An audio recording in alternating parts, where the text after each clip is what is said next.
and Development on a recording in progress for Wednesday, July 21st, 2021. Please set your phones to stun and let's all stand for the pledge of allegiance. Pledge allegiance to the flag of the United States of America and to the republic for which it stands, one nation, under God, indivisible, with liberty and justice for all. Mrs. Lambert, nice to see you. Call the roll, please. Thomas Lindsay. Present. Here. Anthony Rogers. Present. Derek Nivett. Here. Dave Castellanos. Here. Ron Ware. Here. Robert Archie. Here. Levon Whitaker. Absent. William Baker. Present. All right, we have a quorum. Next up is the approval of minutes from June 16, 2021. Any motions, modifications? What say you, gentlemen? Mr. Chairman, I'd like to make a motion to approve the minutes from June 16th of 2021. There's a motion. Is there a second? Second. Second, any discussion? Be there now. In the new world, we now do a roll call vote on everything, including adjourning the meeting. Mrs. Lambert, roll call, please. Thomas Lindsay. Yes. Tom Matzke. Yes. Anthony Rogers. Yes. Derek Nivett. Yes. Dave Castellanos. Yes. Ron Ware. Yes. Robert Archie. Yes. William Baker. Yes. They're out there for everybody to see. And as part of the chairman's report, which is next up on the agenda, please make sure you jot down the website address for the locale. We'll do a pride vote in having all of the recordings of the meetings, all the minutes, everything that's out there, plus some pretty cool pictures of some of the projects that have happened since we've been able to be funded since the events of September 2008 to see what happens when we have a $275 million man-made project without a maintenance program. So we're going to work hard and diligent since the approval of the dollars in what, Dan, was that 2011 we got money? 12, And everybody started showing up? 12? 13. Absolutely. To fix 40 years of neglect. So it's important that we remember why we're here. It's for the things that you're seeing on the yellowing pictures not to ever happen again, and make sure we do this and continue to improve the community as a true economic development project, which is what I think this group has been doing since we've taken over since the flood of 2008. It's enough from me from the finance report. Let's go on and pay some bills, Dan, now that we have some money. Folks, we need a motion, please. Mr. Chairman, I move that we approve the claims for July 21 in the amount of $1,134,175.41. There's a motion. Is there a second? Second. And a second. Mr. Repay, why don't you tell us how we're spending the taxpayers' money? Oh, I'm sorry, it's a fee. It's a fee. I'll start off with some of the larger ones. First one will be $426,000 for the Meadowdale Storage Basin project. That was a part of an application that they put forth. That's in Maryville, folks. In Maryville. That will be the last payment. We are closing that project out for our purposes. Also $74,000, same community, Maryville, for the half place Bon Air Lake Culvert project. That also closes it out. So for next time you see our project tracker, that will be now a completed project. For $210,244, our final payment to Earthworks, which is for the Rock Ripple project and Deep River in Lake Station. Overall, that project was $4.4 million and some change, and the only overage was for $9,000. That was the only change order, and that was because we asked them to pave some more of the street that was damaged during construction. So that is the last payment for that one. However, we are working on some final finishing touches in that area with some fencing and rock to, I guess, help improve it a little bit better than what it is currently. We have a claim here for $111,000 for the National Autobahn Society, also part of an agreement that we have with them for over the last couple of years, and they will be here to present not only about this, but about future ideas and plans. Have a couple claims. One claim for Grimmer Construction for $49,967. That is to repair some of the decking for the pedestrian bridges on the 4 pedestrian bridges. Over time, they eventually wear out, and for safety purposes, we have those removed Delta 3 for $42,250 for ditch clearing to help with Rosser Lake. That's the lake in Lake Station. There was some trouble with the water getting from Rosser Lake underneath I-65 into an area ultimately that leads itself into the river. U.S. Geological Survey, that's our quarterly payment to them for all the operation and maintenance of the stream gates, which will also be found at our website. So if you're ever interested during a heavy rain event, we can go there by either map or location and find any gauge within the watershed you'd want. It's located there. And then Great Lake electrical maintenance for $14,412 for monthly pump station inspections. That also includes dealing with the large rain event that we experienced at the end of June. That's for the most part the claims that I didn't hammer all of them, but if you have any questions about. Okay, any questions for Mr. Repay on the bills? Yeah, Mr. Chairman, Yes, sir. Dan, on the Grimmer bill, on some of the itemized daily job sheets, there was work done on Saturday and Sunday. Were they directed by you to do that for emergency reasons? If so, acceptable, but if not, why would that have been done and billed back to us? They didn't charge us overtime, and that was the time that they could get, that's what the time that they had. So they ate the overtime charge for those costs because we said we didn't want to pay the overtime for it. So yeah, Okay. I had a conversation with Mr. Dulicek on that. Thank you. So Dan, I have a question with regards to the pedestrian decking. How many, remind me, pedestrian deck bridges do we have that we're responsible for? 5 or 6? Are most of them new? 4, 2 off of Kennedy, 1 off of the Boulevard, and then 1 off of Manor Avenue. Just so I don't forget is to think about those as far as the recurring preventative maintenance on those deckings and to see if we can't find somebody that comes up with another material that doesn't rot, Like a plastic. or iron. Don't we have somebody? I got a guy. We had someone here on the board that could probably help you with that. He'd be happy to participate. So I just, as an idea, all right, because that's going to be a continual thing. If we keep putting wood decking on there, that's going to be an ongoing maintenance issue. Any other questions for Dan on bills? Just real quick, Dan, you said that regarding Lake Station, there's going to be additional charges coming in for fencing and rocks. Is that just additional cost, or is that going to be just done separately? It's going to be done separately. Actually, the fencing is done through a separate, just a fencing company directly. It's going to be about $13,000 in fencing, some split rail, some chain link. And then there is additional stonework that will be done by Earthworks. It just came across the email now, which I think is $6,500 for the purchase of the stone and I believe the placement of the stone. These are just big boulders, right? Huge, yeah, stones, right? Okay. Anything else, gentlemen? Got a motion and a second, Mrs. Lambert. Thomas Dempsey, Yes. Tom Peterson, Yes. Anthony Rowland, Yes. Derek Nivens, Yes. Dave Castellano, Yes. Ron Ware, Yes. Robert Ucci, Yes. William Baker. Yes. Next up, moving down the line, Mr. Repay, between Project Tracker and the Executive Director's report. We had a lot of rain since we last met. We did, and I guess I'll start with that. In most areas, they received close to 10 inches of rain over the 5-day period. Some in some great bursts and some days of sunshine. So overall, the system handled itself well. We had a couple issues. One at one of our pump stations there at Burr Street went out for probably about a day. And we got that back up and running. I know Highland experienced some outages as well. We had a blockage at both the diverter or the diversion, which is located off of Northcott.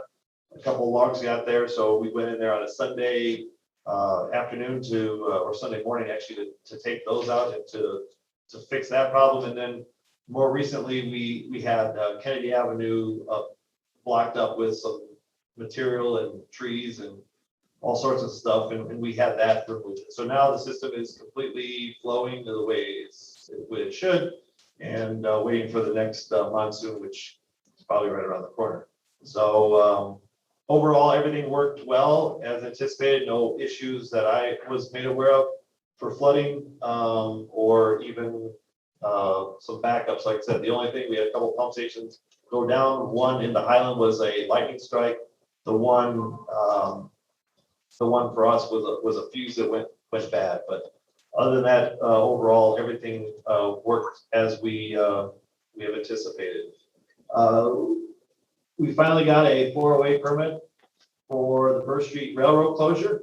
We've been working on that since April of 2020 with the Corps. So now that we have the permit, we can go ahead and get it scheduled with the railroad to install. It'll be a one-day install, which basically, if you guys remember, it's a big I-beam or aluminum beam that we have to slide across the rail line, which will no longer be necessary because it will be permanently affixed underneath the rail line.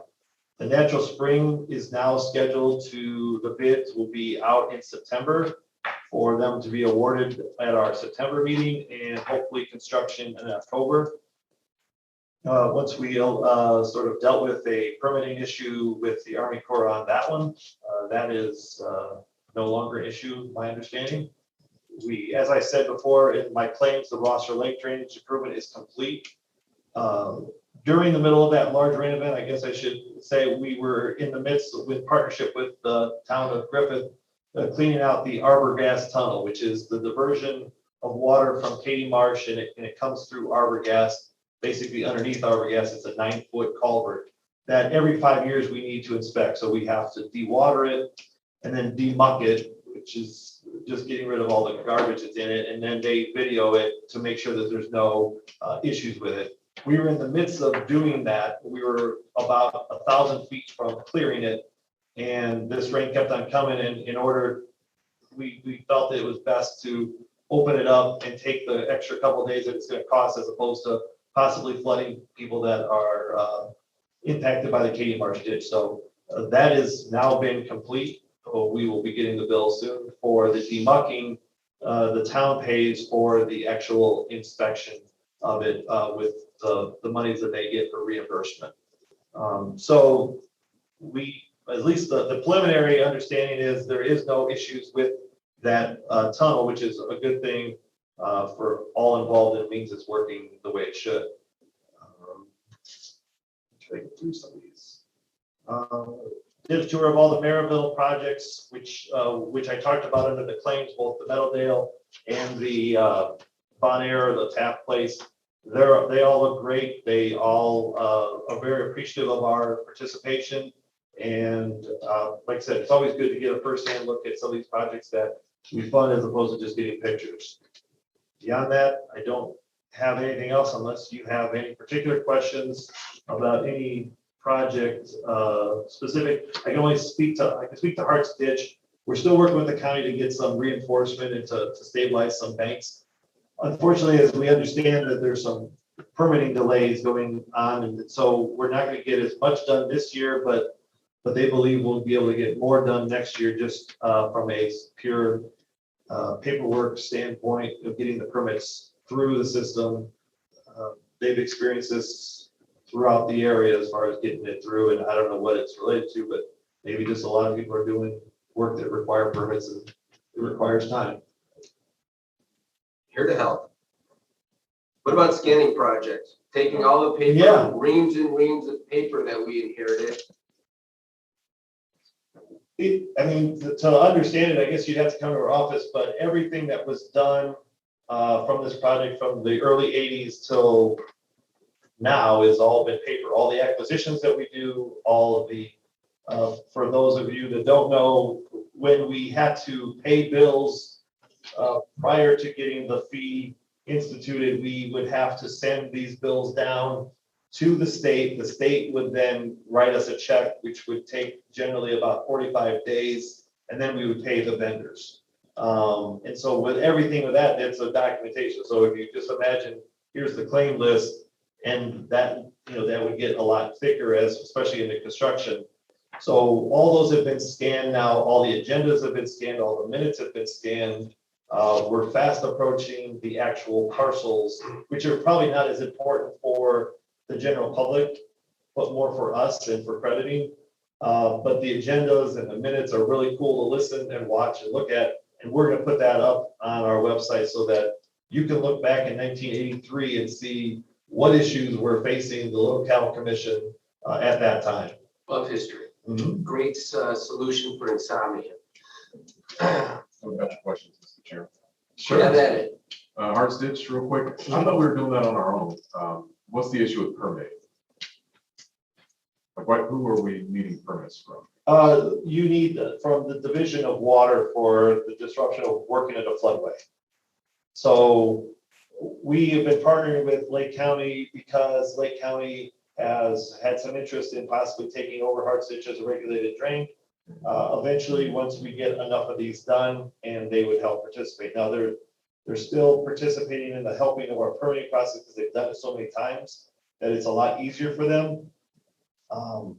But we are going to do some under the emergency statute of permitting, meaning it's critical that we need to do it. However, we had a couple plans of doing some large stretches of 400 or 500 linear feet of those, and those take a lot longer. And we're looking actually for as opposed to just doing hard armoring it, we're looking at some alternative ways that haven't been used necessarily in Indiana, which they believe will draw them a little bit longer in the process because they'll have to Review it. give themselves up and running on it. Okay. And then the only other quick question I had was the natural spring. Any other potential delays? I know we had some issues with the Corps project manager. Your report said you believe we're past the issue. I do, well, because I'm doing it without their permission. Oh, okay. That's why I'm just gonna be honest. Okay. You shouldn't say that. This is being recorded. I don't care. I mean, here's for pure whatever. I mean, they wanted to do a 408 permit. By definition, a 408 permit is changing the levee and its protection. We are not changing any levee and we're not changing any protection. It's inside the levee, which is over 150 feet inside. So it would be as if the city of Gary was to pave that road, they would need a 408 permit. So we're basically doing the same thing. So I said, I'm not doing the 408 permit, and that's why I said, I believe we're past it, and we're just gonna do it, and I don't think they'll have a problem. And if they do, then they really have to come here to explain. I've invited them here tonight to talk to you guys. I think they had some other meetings to attend to, White Sox game. possible. So that's full disclosure there, Commissioner Broadnex. Anybody, anything else for Mr. Repay? Moving right along, Mr. Repay, introduce the presentation, please. I don't have a great introduction. I mean, that you didn't provide me an introduction of what to say, but Nat has been here before. You recall, I think he was back here in May, talking about what the future holds for our partnership when we were working on select areas to fix or to make better the quality of the wetlands that we have on hand. I think he will talk about, I haven't seen his full presentation, about what has transpired, what the closeout is and what the future holds as far as maintaining what the work they've done, as well as putting the control structures in. And he'll surprise me, I'm sure, with some other great insightful stuff, right? There it is. Yes, sir. Okay, that's a great introduction. That was fabulous. Okay. Yes, sir. Thank you, Dan, Commissioner. Let's see if I can get this screen shared correctly. This is the bottom.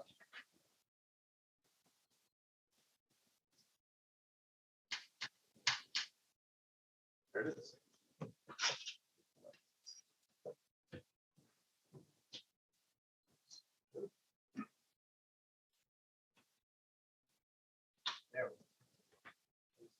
Thank you, Mr. Repay. Thank you, commissioners, for hosting us again. And my name is Nat Miller. I'm the Director of Conservation for Audubon Great Lakes, which is a regional field office of National Audubon Society headquartered here in Chicago. I'll be presenting tonight with my colleague Jennifer Johnson, as well as our partner for Lake County Parks, Craig Zanstra. We also have a few folks in the room who are related with our broad partnership, which is one of the keys we see to the success of this work, is an effort that really involves over a dozen organizations and hundreds of people. Some folks from Calumet Audubon Society are here, as well as the Wetlands Initiative, who you heard from their senior ecologist, Dr. Gary Sullivan, last time we were here, which I think was April.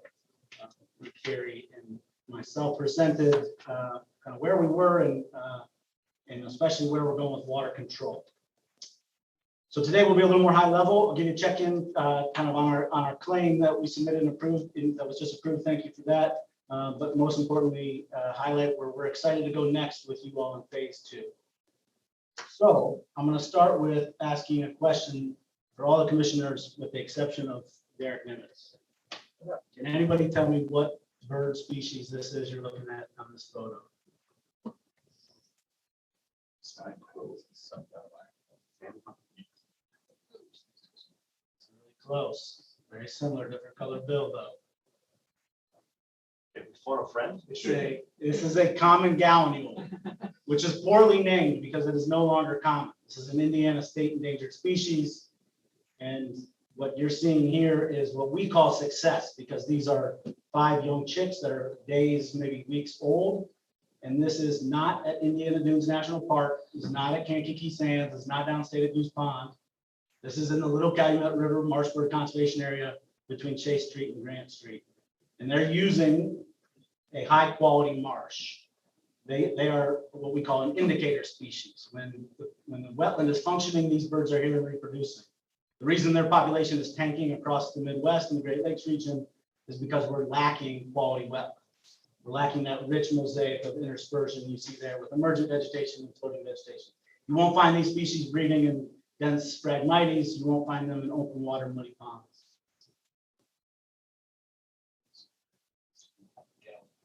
Common gallinule.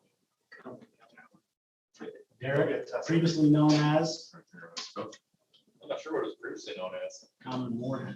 Moorhen. Name change. So we showed a little bit of this last time. Our project started a little over 2.5 years ago with you all. We exceeded our expectations in terms of the habitat we worked across, really improving habitat at 300 high priority acres, 130 acres of direct invasive species removal, mostly Phragmites. We got over 3,500 acres 3,500 hours of time from our newly established crew with Lake County Parks. You're going to hear from Craig about that. And we've documented breeding success as a baseline to scientifically approach the restoration process here. We've now executed the full $300,000 grant from the commission, and we've leveraged that over 2-to-1, including some in-kind engineering from the Corps, which is about $150,000 worth, but also $300,000 from the National Fish and Wildlife Foundation. And we just very excited to tell you all that we've just secured and are launching this month our second round of funding, another $300,000 from National Fish and Wildlife Foundation. And both Audubon and the Wetlands Initiative have also received funding in the last week, maybe 2 weeks, from the Gaylord and Dorothy Donnelly Foundation to support this work and more broadly our efforts in Calumet. We've engaged over 14 organizations, 480 individuals. Jen Johnson's done a lot of that work. She's going to speak briefly on that in a moment. We've developed a conservation action plan that is scientifically guiding our work with input from experts and stakeholders. We've brought the Army Corps along with us to help develop a master plan so that they're ensuring maximum flood retention while we're optimizing conditions for wildlife. And we've really changed our approach in how we're determining areas to work. We've incorporated direct community input to focus on areas adjacent to the levees, such as Hatcher Park and Gleason Park, that are really strong priorities for the community. We'll be working towards green infrastructure projects there over the next 2 years. Last time I was here, I set myself up really nicely for this meeting because I told you we were trying to do the most complicated burn that I have ever heard of in the entire Midwest. This is at the exact intersection of two of the biggest interstates next to a community on top of about 7 pipelines under high tension. Welcome to the region. Electric wire. So I wasn't sure we were going to do it, but we knocked it out. We burned 60 acres at Martin Luther King Drive wetlands, which is really a critical activity after you kill Phragmites to get it off the surface. Open it up there on the picture on the right. If you took a picture today, you'd see a flourish of native vegetation. We've got low water right now generally, so really a great time to get the Phragmites out of there. V3 is the contractor we worked with. They did an incredible job. That's them standing with Servando Moreno, our stewardship manager. Here's another site we focused on, Highland Heron Rookery. It just shows you the kind of the time lapse. We've got somebody in the audience who's an immediate neighbor from here and was telling me what it looked like yesterday. It looks great. It looks better than it's looked since I've seen it, which is about 7 years. First you kill the Phragmites and then you remove it, and then you open up the door for native vegetation to establish. Just to show you quickly a series of maps. These are all in our report as well. And we're happy to take questions on them later. But this is the kind of the footprint at MLK South. That green acres is kind of the total acres we're talking about invasive removal. We've also worked in the blue area, more kind of pinpointing invasive removal. Here's Chase Street, in between Chase and Grant Street, where you have some of the best existing, what we call hemi-marsh condition there. You can see on the right side, but it's starting to be overtaken by Phragmites. So we worked on the left, really just starting on that site and continue work there. And then that's Highland Heron Rookery with where we really utilize that marsh master that we talked about last time to cover a really large portion of the site. And then here's phase 2. So we already proposed to you the water control structures you see there in purple, which will allow us to maintain water levels at certain times of the year for breeding marsh birds, drown out Phragmites when we need to. The vast majority of the funding for those water control structures has been secured. We'll be working, the Wetlands Initiative will be working closely with Dan to do the permitting. Dan, glad you're getting warmed up to permitting aspects. They're my friends. You can see all the bird monitoring spots there in dark green rather.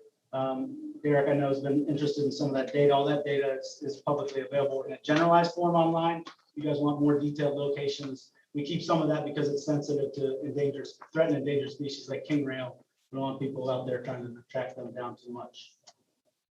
Our phase 2 will continue building on the success of the restoration. We'll use contractors to cover all that area in green. The water control structures will help a lot, but we'll take care of basically all of Chase and Grant Street. The Lake County Parks crews, which we're really seeing as a long-term management body of this work, is going to work across those sites.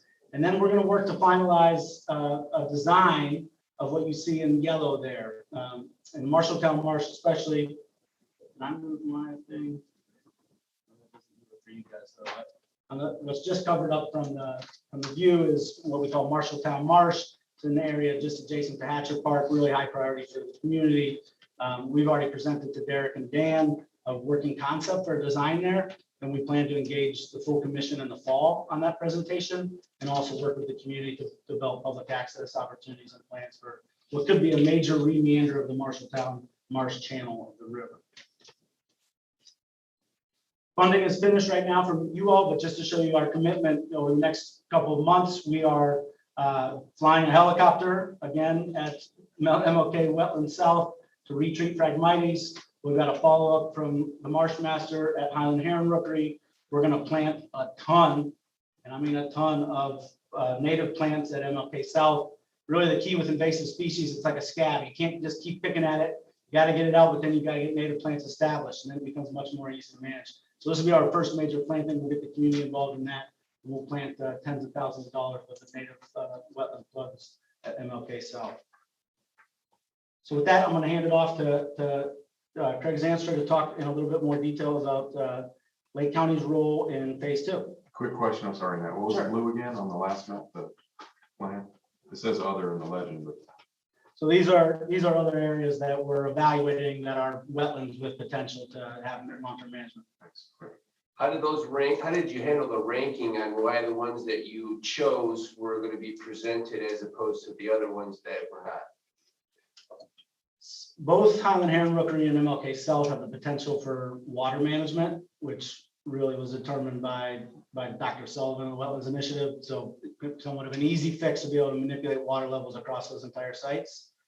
There are also sites that have some emergent marsh already. So the ability to create habitat quickly there was low hanging fruit. No, I'm sorry. I must have asked incorrectly. Between the yellow ones, which were going to be proposed, versus the blue ones that are still identified as wetlands or areas of concern, why did you pick those two versus the ones that are blue?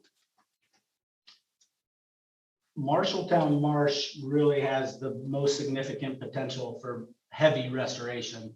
It's completely channelized there, and that entire over 100 acres has been leased out for agriculture.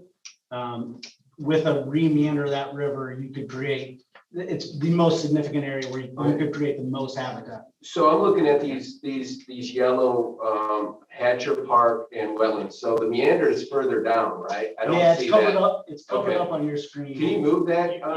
You can, I moved mine, but it didn't move for you.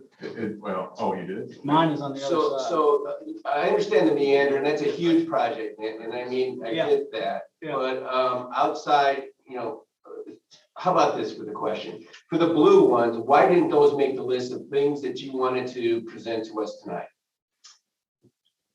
I think scale and cost and just a phased approach to this work because it is intensive and expensive and. And you chose to changing the course of a river as being the best one? Yeah. Yeah, I think that's what I'm hearing. I think that because that one has the highest potential for restoration success, to recovering wetlands as a whole.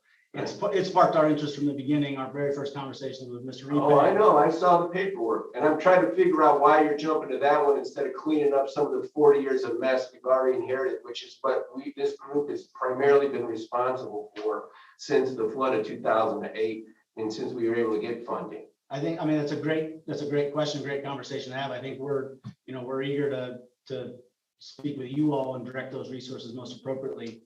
The Lake County Parks crew has the ability to do some of that cleanup, and they spend a lot of their time following up on contractor work and kind of getting into the more sensitive areas where contractors can't reach at these sites, but they've also worked at Lake Etta.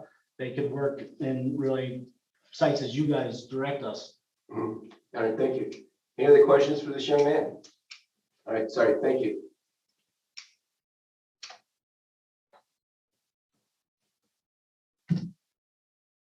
Thanks, Nat. Yeah, my name is Craig Zanstra, the Superintendent of Planning and Natural Resources with Lake County Parks. Glad to be here tonight. Thanks for the past support for the last year. Our crew has been up in operation now since last July 1st. I think our first year has been pretty successful through the last growing season. Winter work that we completed in several of the units, and then also through the summer to begin with. So we're fairly happy, very happy with what's been done so far. I'd like to first just talk about some of the leadership that we have as far as this project goes. Starting at the top, our park board is always the most important thing, appointed by certain elected officials and other agencies in Lake County. Our president, John Southsider, has been a great supporter of our projects. Our CEO, secretary of the board, Jim Basala, been with our department for over 40 years. Chris Landgraves, our chief operating officer. Myself, superintendent of planning natural resources, and that division is in charge of most of our natural resource-based park sites at Gibson Woods Nature Preserve, our bike trails, Oak Ridge Prairie, Grand Kankakee Marsh, some of our sites that provide a lot of habitat and some of our largest acreages in the park system. Our ecologist, Katie Molken, she's been with us for a long time as well, almost 20 years. She's got experience at Gibson Woods and other sites. She helps oversee our crew work through day to day. When they have questions on species or ordering chemicals, supplies, other things, they work with Katie to make sure we get the equipment out there and the supplies that we need to get the work done. Chris Wilczynski, he's been with us for just less than a year now, but we got him from the Nature Conservancy, a very knowledgeable gentleman, helps us at Gibson Woods and other park sites, and he's been very helpful with our crew as well, helping them day to day for questions, also helped them this winter with work as well, and is always available for them, which is very beneficial. Also at Lake Etta and Three Rivers, we have the same park manager, lives at Three Rivers County Park, but manages both Lake Etta and Three Rivers. His name's James Lewis. He does a great job at both. And that site's critical, both those, because Lake Etta and Three Rivers are both in the middle of this Little Calumet River project, this collaborative. And that's very important for us because to be able to be on the ground and get the work done in the coming years, we need central locations to be able to house this crew out of. So the crew has been working out of Lake Etta for the last year. Works out great. They have good access, sometimes from the park onto the trail they can work. And then also some days just driving to the sites from Lake Etta. Very easy, timely to get to the sites from that site with the vehicle. So it works out really well. Also, as far as moving forward, Lake County Parks, we're going to be there with a lot of in-kind overhead costs we're going to cover. A lot of it with other park staff that will be available in the coming years, other natural areas employees, park managers from other sites on occasion, park technicians, part-time seasonal employees. Also, maintenance is going to be a big deal. We have our maintenance division housed at Deep River County Park, and we've got 3 mechanics there. So they help with maintenance of vehicles, equipment of all types. Also, that's where we store some of our equipment and chemicals that we use. So that's very helpful as well. So having those folks involved is very helpful. In the picture here, you can see is Adriana on the right. She's our crew leader, who's done a great job. And the next to her is Emily, another one that's been here full time for the last year and been very helpful. We want to have a 4-person crew. 2 of the crew would be seasonal throughout the summer months when we have the bulk of our work as far as treating species and some of the real technical work of, spraying in places where you don't want to spray certain plants. You're hitting an invasive species, a purple loosestrife, or something else that's in between other plants you don't want to kill. So it takes time, and it can be just not easy work to do when you're working out in the heat, insects, wet. You've got waders on, so it's hard work. So they do a good job. And we hope in the coming years, we'll get 2 seasonal employees to help them throughout the summer. This year, we had a gentleman for 2 weeks, and then DNR ended up hiring him for another position they had open. So it's just the way it is this day and age. If you get a good employees, you try and hold on to them, but you always don't keep them all the time. So next, I just want to talk about with our open space plan here, some of what we got going on. Looking around, you can see at the top along the Lake Calumet River, this is our first, I guess, our Lake County Parks vision plan for 2019 to 24.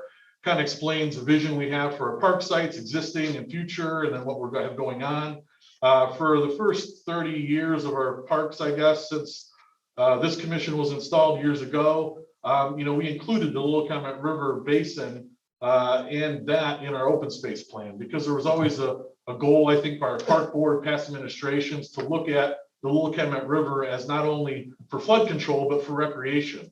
And that's what we do. We do recreation along with habitat and flood control and everything. So it always made sense, especially since Lake Etta and the commission had a long-term commitment back in the 70s when Lake Etta was established, all the way through Three Rivers, about 20 years ago when it was open.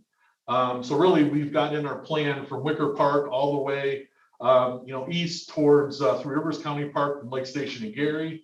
And that whole area we have included in our open space plan to be able to have our board and others support us, our county council commissioners, to support us in the coming years in hopefully long-term commitments to helping this commission do management, recreation, and all kinds of good things along the Little Calumet River. We've got a huge population here, and with the bike trails that are coming in to basically connect East and West Lake County through the Little Calumet River, it makes sense that you've got an agency that can help work with that, and in the long term, work to help with the recreation side of it and everything else that happens in there. Also with that, we're looking also, of course, with the water control structures that are coming in and the NIFWIF funding that we secured already to help match potential funds here from the commission for the next 2 years. That's important because the water control structure at Heron Rookery and also MLK South will be beneficial for our crew the next couple of years. The sooner we get in, the better, because being able to manage those water elevations in those units will help a lot with keeping some of the invasive species out, and then allowing these plugs we're planting and all the other plants that are coming up now, the native ones, to thrive and do better. Also, our crew's there to help look at those water control structures as well. We can have them go out there and make sure that if boards need to be pulled or added or what needs to be done to keep them maintained, they'll be there to do that. Also, the crew is very helpful if they see obstructions or anything else along the river, anything else that's going on. It's another set of eyes and ears for the commission to be able to go ahead and let you know when things are going on. So, we consider this crew not only a county parks crew, but really it's a crew here for the commission as well, because they're there to do a lot of the work inside this flood control area for really the whole county and for future benefits there. So also, of course, then we've got the Marshalltown Marsh. We're excited about that. That marsh would be, kind of between the Hatcher Park area in Gary and then also Three Rivers County Park. As you know, with the bridge and the new dam that went at Three Rivers, it's really exciting. We just had our park board meeting last month at Bellaboos, Three Rivers. Our park board was out taking a look at the bridge and the dam. just seeing the people out there from Lake Station coming and the people fishing along there, coming into the park from Lake Station. Lake Station now has great access to the park and they're using it, trust me. So That now. place is cool, isn't it? Oh, it's great. Yeah, the park board was very impressed and very happy with what was done. So, yeah, and just looking now for the future, looking north into Gary, because I think Gary deserves great access into that park as well, because then they could have access as well. And we're already looking at ways to connect Hatcher Park with Three Rivers. So there could be a non-motorized trail connection that way. And then also looking in years to come to get that non-motorized connection between Hatcher Park and, you know, the rest of the greenways that are going in all the way to Hammond and Munster. So having all those communities tied together will allow for more recreation and more communities to be tied together, and then also more opportunities for everybody. So I think that whole project will lend itself then to just increased opportunities for everybody in that area. And we're also looking at maybe building a new nature center, some sort of environmental awareness center at Three Rivers, which we could use to also benefit the community and then tie all that in as well. So I think there's a lot of good things going on there. So with that, I would turn over to Jen Johnson and just say again that we're very thankful for what we've done so far and looking forward to the next couple of years. So. Hold on a second, Mr. Zanstra. Any questions for Mr. Zanstra as far as what's going on through parks? Just an observation and a quick question. Sorry. The projects you're proposing seem like a lot of heavy lifting, right? I mean, a lot of effort goes into maintaining what we've got, 436 acres.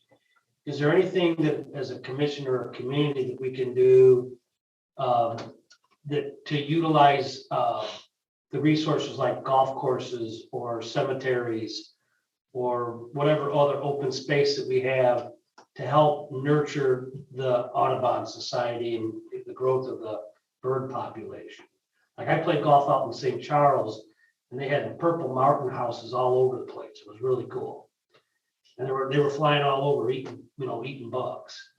Is there any type of initiative or any type of thought process? You own a golf course, don't you? Yeah, Turkey Creek. There you go. Yeah. And a creek there too. And Cedar Creek and St. John as well. So, yeah. I just wonder if there's any type of thought process, along those lines where maybe it's not such a huge dollar commitment, but still needs some volunteerism and to maintain and.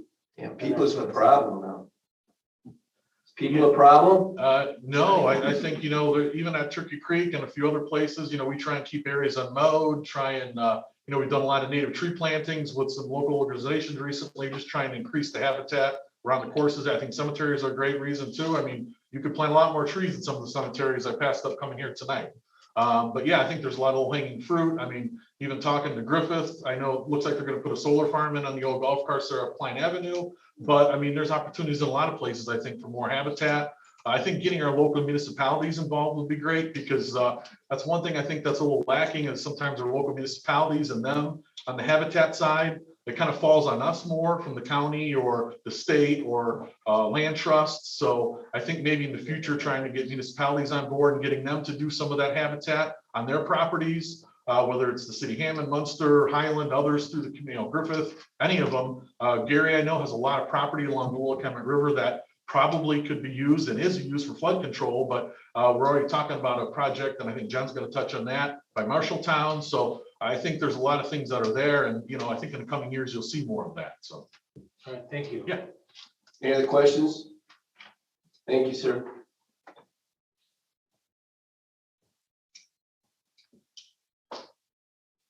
Yes, ma'am. Hello, everyone. My name is Jennifer Johnson, and I'm the Community Engagement Coordinator for the City of Gary. And I work specifically on the Wild Indigo program, the Wild Indigo Nature Explorations programs. It's a program that connects families and people that are in underserved communities to their local and natural spaces. The program currently serves in Illinois, Detroit, and Milwaukee, Wisconsin, and of course, Gary, Indiana. And we make connections via outdoor recreation, stewardship, and education, and environmental education. So since I've been the coordinator for Gary over the last couple of years, I've been able to build some wonderful relationships throughout the community. And those relationships include those local municipalities like the City of Gary's Environmental Department, the U.S. National Park Service, the Urban League, and Dunes Cal and Brown Faces Green Spaces. And I wanted to highlight on the right, this wonderful picture from an event that Dunes Calumet Audubon and the Urban League did together. This was to give out native plants to the residents in the area. And this was to help them do their part to bring local birds and bugs and help beautify their spaces. So through my relationships with the community, there have been conversations about the local parks. And one park that came up quite a bit has been Hatcher Park. And Hatcher Park and Gleason Park are adjacent to the project.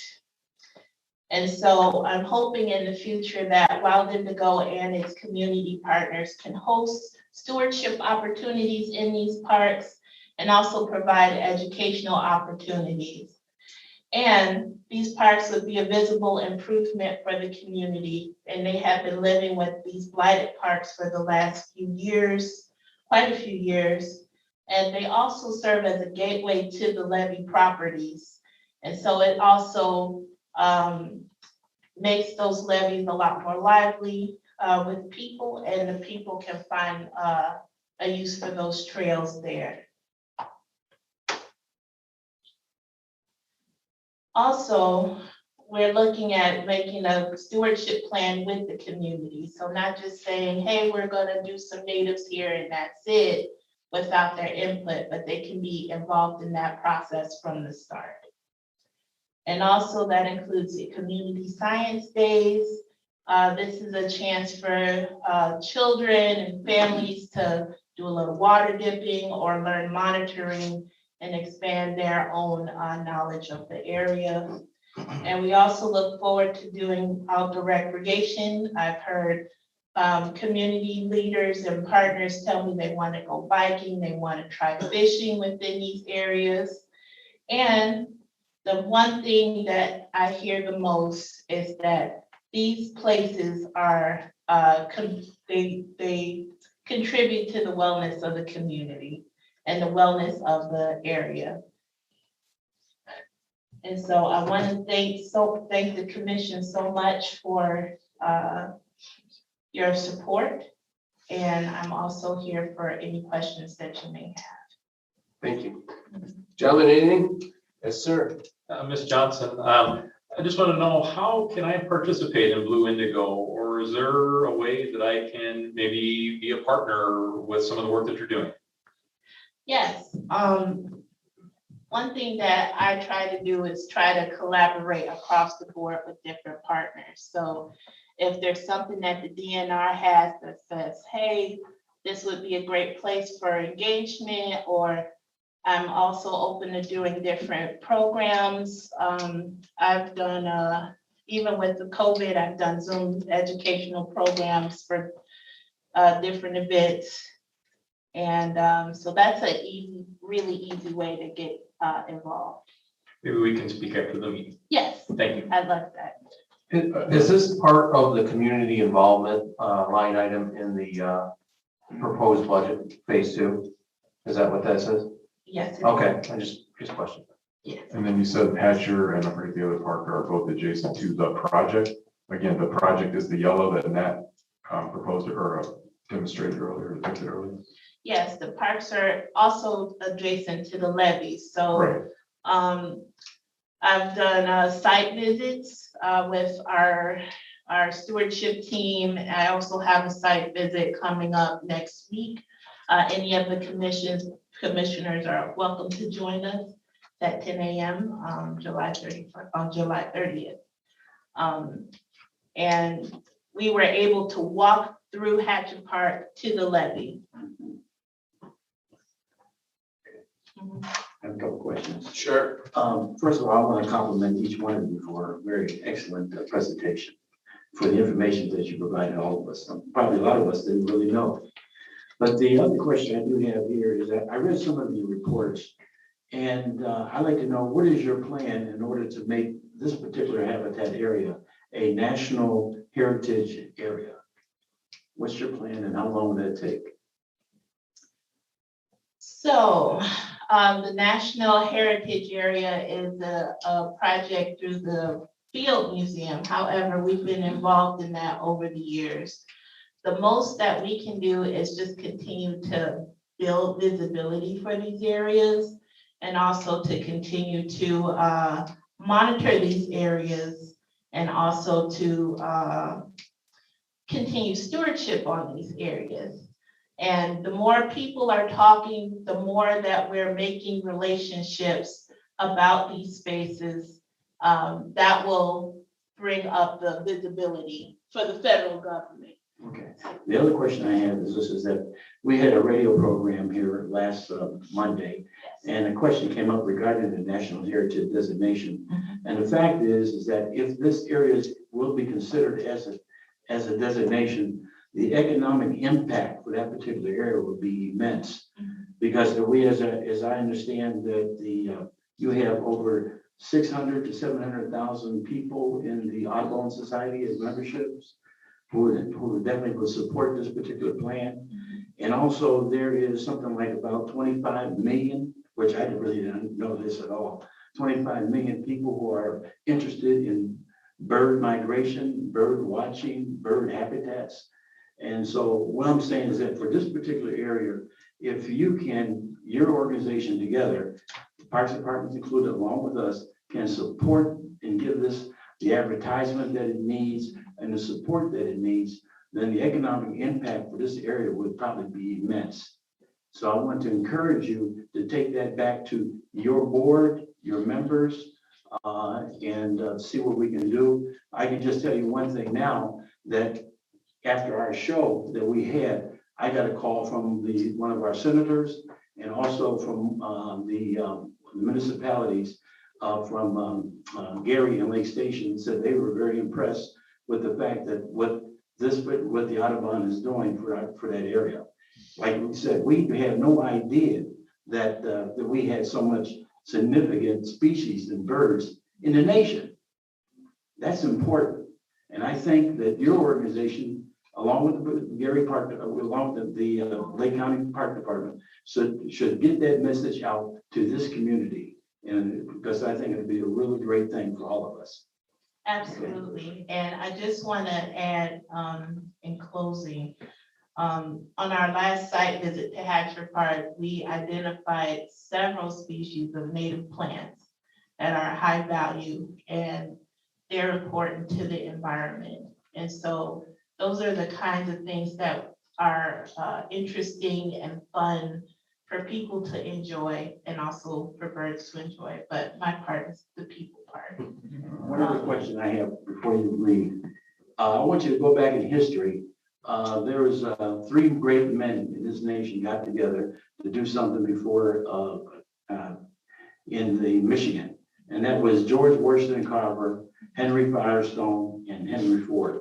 They all got together in order to incorporate environment along with industry and development. And if you go back in history and look and see what they did, that would be a great model for you to follow, just to check it out. Thank you. Thank you. Anything else, this young lady? Thank you, ma'am.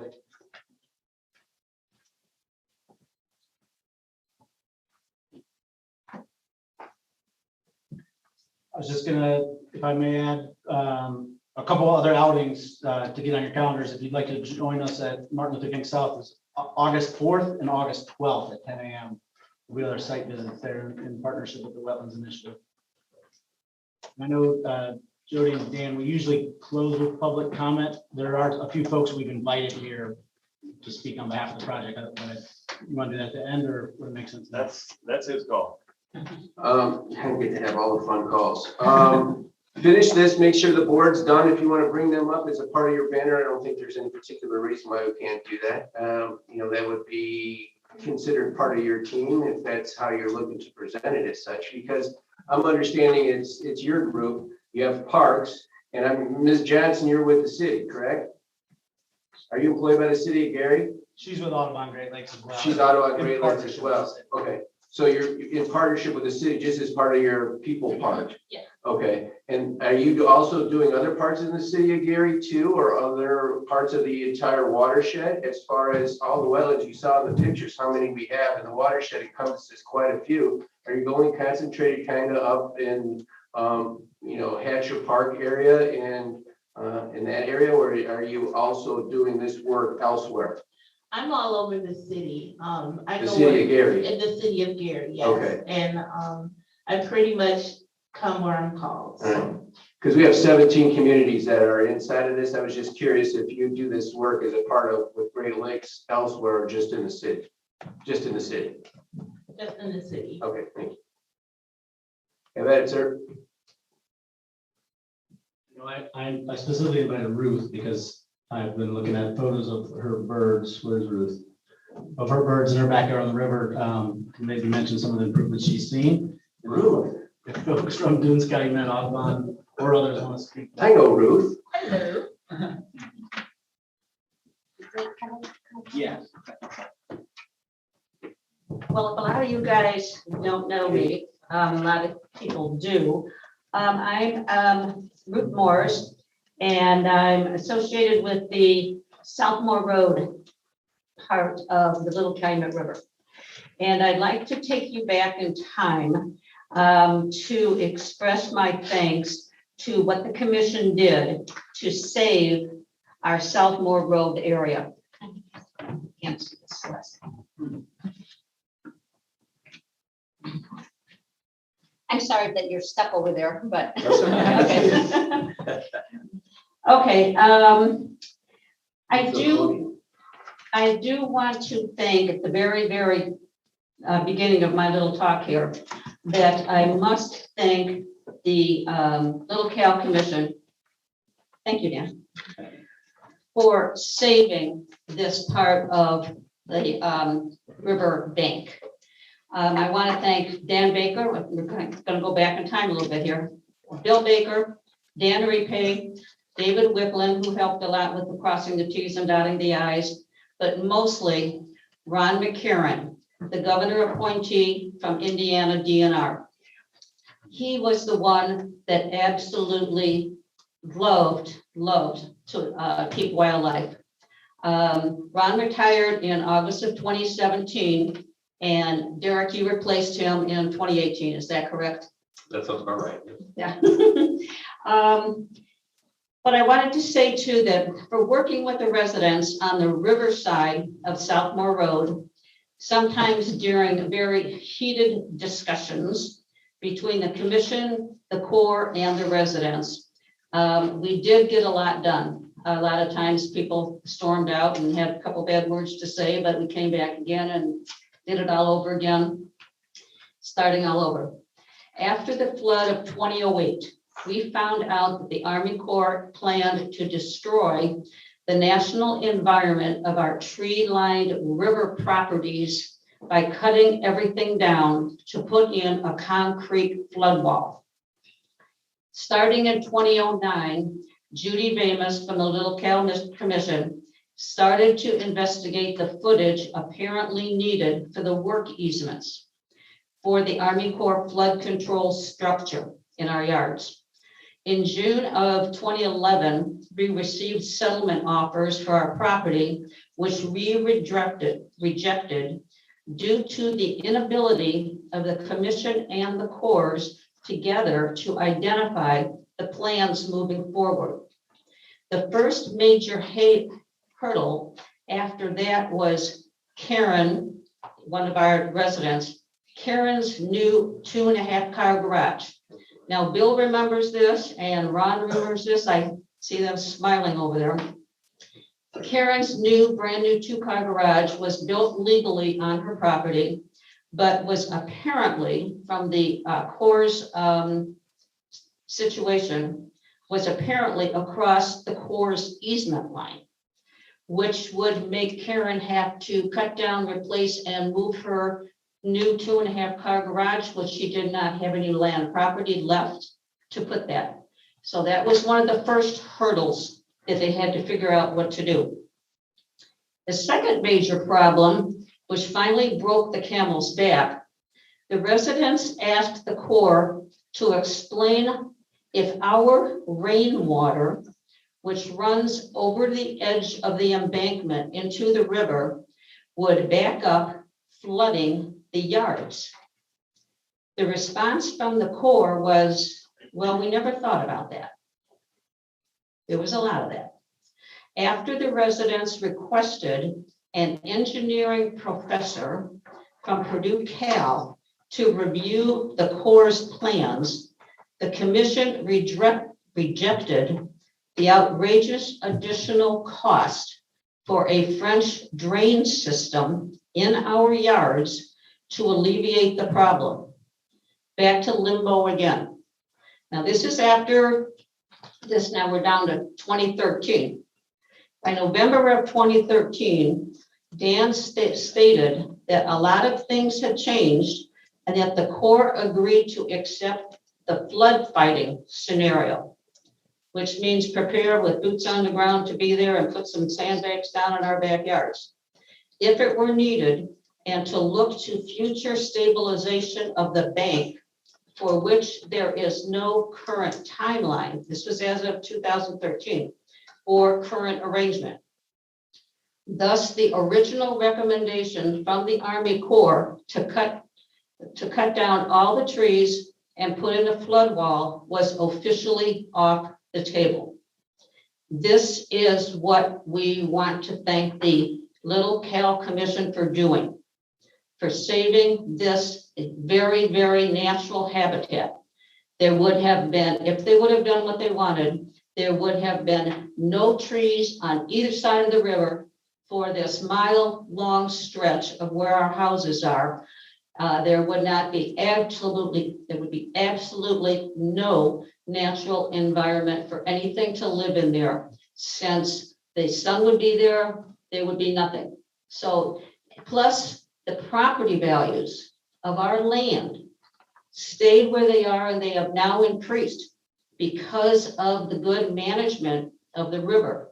When there is a tree down after a storm, when something happens, we had one earlier this year that was a huge cottonwood tree that was right on the bank, and it fell in Dwayne Deedlow, prior mayor of Hammond, fell in Dwayne Deedlow's yard. Half of it went into his yard and half of it went into the river.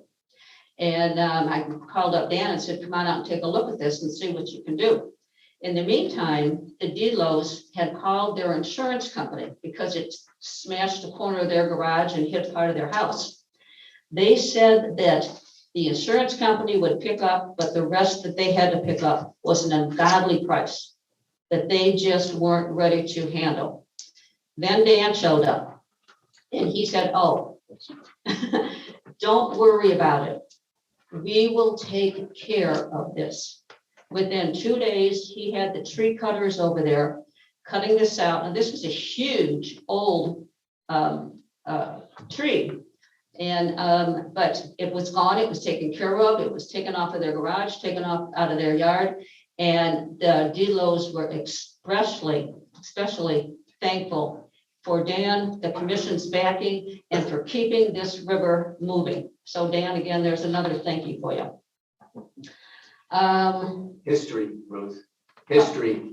We're in 2013. We're only on 13? Okay, just want to make sure. Are you going all the way up till when? Oh, it's just 3 more sentences. Oh. We're not gonna go all the way up. This jumps, okay? So currently now, the private Southmore Natural Habitat, which we enjoy every day, was saved by the determination of Ron McCarron from the Indiana DNR and his love of nature. Thanks to the forward thinking of the Little Cal Commission with the Corps and the 15 residents, our properties were saved from unimaginable destruction. Today, we enjoy living on the high bank overlooking the river and enjoying watching wildlife on its own terms under old growth ash, oaks, various maples, cottonwoods, pines, and more. We watch the great blue heron, this is in the river, white egrets, wood ducks, mallards, Cooper's hawks, turtles, muskrats, beavers, groundhogs, raccoons, and a variety of fish and insects that would not have been there if they would have cut down all the trees. There is an abundance of songbirds, cardinals, sparrows, finches, red-headed woodpeckers, red-winged blackbirds, mourning doves, chickadees, and a lot of lightning bugs in the evening. I've also brought some pictures I'm going to pass around. I'll let you guys see them and pass them around. And again, the whole thing ends up with thank you to the commission.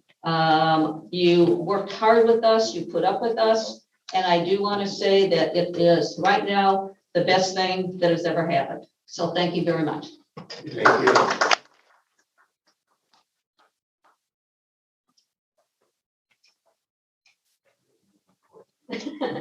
Oh, one thing I want to say too, that because it's private, there's no public place to come and see this. You can get a hold of Dan and he can get a hold of me. The tour guide too. Because I or somebody else that's in the neighborhood has to let other people know that we're going to be walking in their yards. Because from the street to the river, you have to walk through individual yards. But all you have to do is let us know. Okay. Oh, Thank you, Ruth. right. Dan, I do have one thing. I was Is this talking. part of the presentation under Nat or Ruth, or is this for later? No, this is part of This this. is unfinished business. Really? This is real business. This is real business. Ryan, who lives at the very end. Could you by go Lyman. go to the Why don't we microphone? talk I'm about sorry. it, why don't we talk about it afterwards? So we're Oh, okay. recording this, Yeah, so yeah, yeah. everybody that's out here, we have to follow a certain Yeah. process. No, that's We've been fine. through this before. Yeah. We're not talking like, There must be a problem. okay, It's a Talk problem. to Yeah, I'll just talk to Okay. Dan about it. Quickly- Okay, well, thank you. thank you, Ruth. Thank you. Quickly, I'd like to invite the Dunes County Audubon Society, at least the president came in, if not a few of the members up, say a word.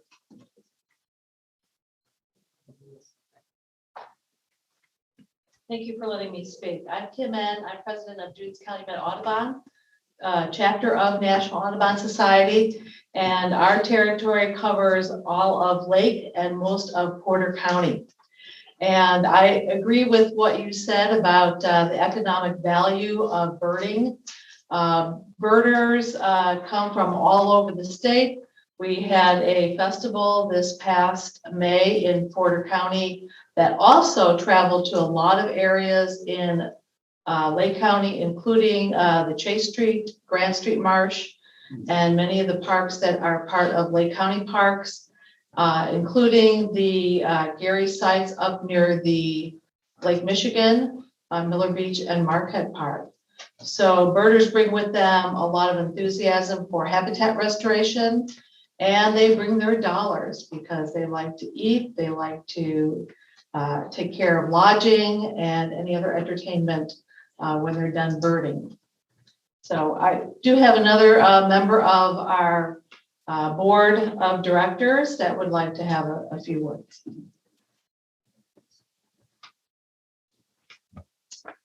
So I'm Matt Agleski, and I live in Hammond, Indiana. I'm also on the board for the Dunes Calumet Audubon. And I just wanted to echo what Kim said about the Dunes Birding Festival. So we actually get several participants. We travel around the whole region. I know there's other organizations in Chicago that also like to start possibly like doing other birding festivals.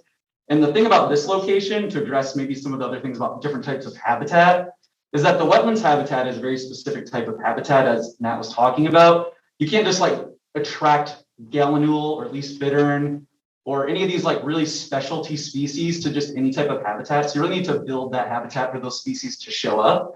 And there isn't a lot of that habitat in the region. Historically, if we go back earlier than 40 years, hundreds of years, this was a huge marsh, right? So these birds historically bred in all of these areas and are now basically gone. And that's the biggest threat right now to like all birds worldwide is habitat destruction. So increasing even 400, 500 acres is a ton to some of these species. So I just want to say as a resident of the region that I really, really support that idea of just like increasing the habitat, but it does also come with the economic benefit of having birders.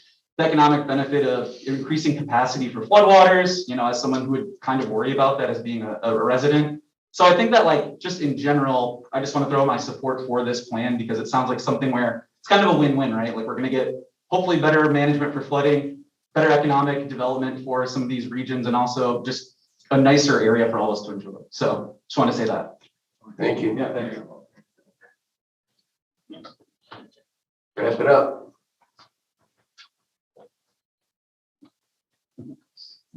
Hi, I'm Samantha Kowalski. So I'm a Highland resident. I am not really an ecologist or a member of any of these organizations. I just wanted to say thank you. My backyard is the Highland Rookery, and I love living in Highland. My partner and I, when we graduated college, we both grew up in Lake County, and we came home to Lake County to live in Highland because of the natural spaces.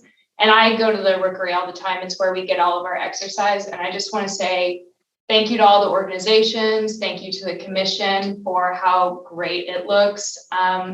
We spent a lot of time up there. I mean, last year we saw great horned owl chicks up there, and I'm a new birder. I don't know a lot of the species, but we just really appreciate the area and all of the work that has been done. So thank you, everybody. Thank you. Say a couple more words if we're done. You have to close it, not me. I didn't orchestrate the comments very well, but thank you for everybody for those comments, and thanks so much to the commission for your support. We're very excited about our partnership with you. Great. Thank you, sir. All right, gentlemen, moving right along. Any questions for them? Say it now. If not, we're going on to other issues, new business. Anybody have anything for the better of the order? Great. Next up is my favorite part, statements to the board from the floor. We can just continue on if you'd like to help us. Please come up to the microphone, state your name and address for the record, and help. Going once. Yes, sir. Yes, my name is Gary Lee. I live on West 30th in Gary. I have two pieces of property that easement is on the south end of. And I have a written statement here I'd like to have read into the record if possible. Okay, sure. Not too long, is it? No. You can read it.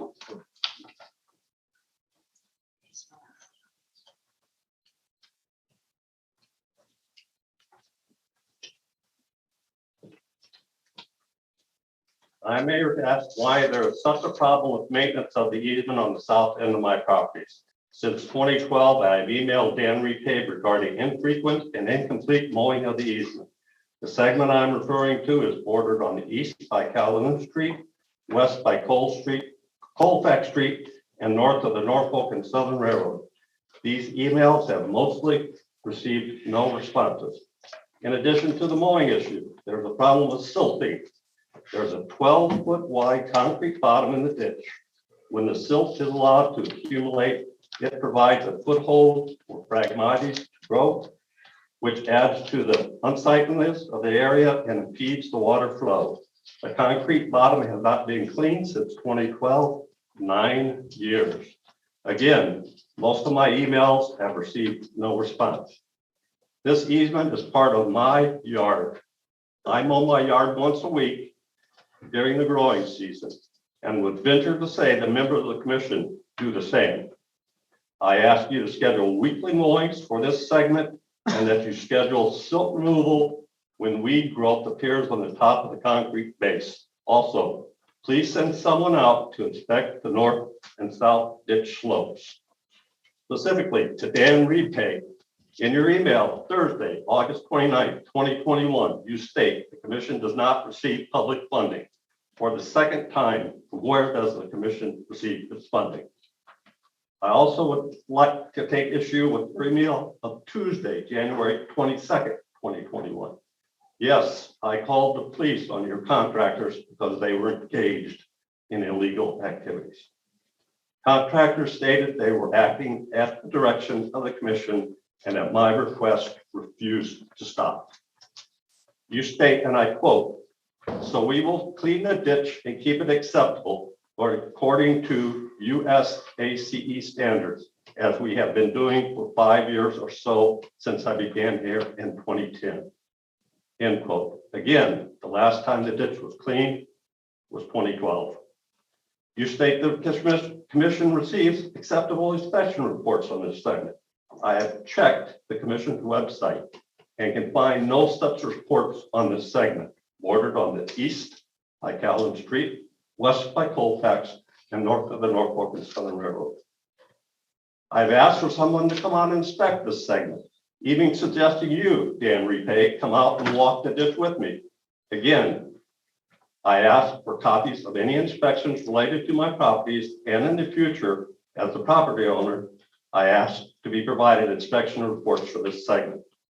In conclusion, for the commission, I have 29 pages of emails and 3 pages of documents I would like entered into the record. For brevity's sake, I would not want to read them. Will you please address the concerns addressed here and in the 29 pages of emails?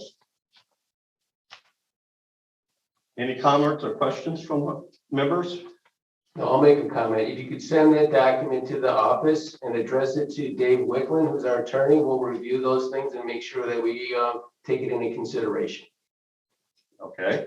What consideration? Thank you. Sir, if you'd like to have a conversation, you can come up next and you can speak to that as well. Anything else, sir? So I would just address that to whom now? Dave Wickland, who's the attorney for the commission. Okay, and send it to the Office of the Little Calumet River Basin Development. It's up, there's a card, I'm sure, up there as well, and it's on the website, and it should be able to do it that way. Okay. If anybody would like copies of those, I have some extras. Anybody would like a copy? Thank you.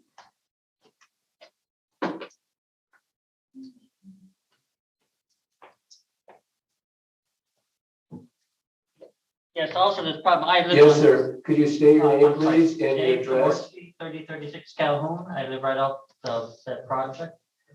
Again, I live off that property and they say 2010, that's questionable. I know for a fact that it's not been maintained in the last 10 years.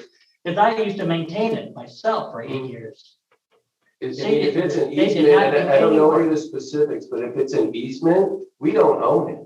Well, who It owns it? just provides us the access to be able to put equipment or people on it to do the work necessary for a $275 million man-made flood control project. When they built this project, I asked the same question.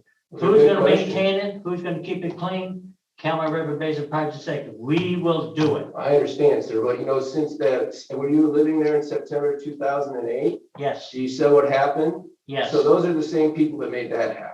And So I can tell remember- you is that we're gonna do the best we can to do what needs to be done under the confines of what we're trying to do. So by all means, I hear what you're trying to say, and if that's something that needs to be addressed, we're gonna be doing just that. And we'll provide you with some feedback to let you know how this. Where thing is does the moving word forward. maintenance come into this project? Excuse me? Where does the word maintenance come into this project? Where does it come into this Yes, project? it hasn't been maintained, so we know it's not there. Well, maybe on your section of Calhoun Street. In 10 years, nothing. I don't know, sir. I'm not gonna debate. And every with time you. they, last time they cut it, they pushed all the grass For this into the to be ditch. able to go from A to B, and this is not it. So if those things can be submitted through the lawyers, and we'll have to go through it that way, because if it's a property issue, it's a property issue. One And more it's not in question, this. one more question, please. They just cut the grass about a month and a half ago. I thought, oh my God, they might be doing something. But all the leaves and pragmati and everything was put back into the ditch. Consequently, it got plugged up. Nothing flows underneath the street. What good is cutting the grass that plugged it up and it's supposed to be a water maintenance project? What good is it plugged up? I understand. I mean, again, all we hear is rhetoric. Thank you. Anybody else? No more statements to the floor? All right, moving right along. Move it down the line here as it relates to comments from the commissioners. Always one of my favorites. Mr. Ware? I'd just like to thank everyone for the attendance tonight. Great presentations again tonight. very informative as a new board member. I always come away with something new from the presentations and the history as it relates to Ruth and all of her history with involved with the commission. So thank you, everybody. Mr. Ochi. Yeah, I second Ron's comments, Ruth, and the rest of the presentation you put on. It's great to hear a passionate and compelling presentation for what you're trying to do and engaging the community environment. And I think that's one of our initiatives here at the commission is to hear everyone's voice. And it's very enlightening to hear that history that I'm also new to the board. I'm a Hammond resident also.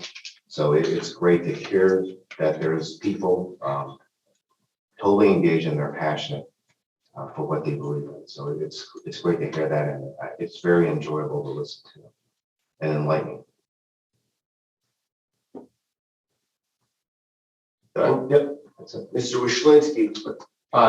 Nat, just want to thank you guys for doing a thorough presentation. It's nice to go through what the progression of what's happening and the next steps.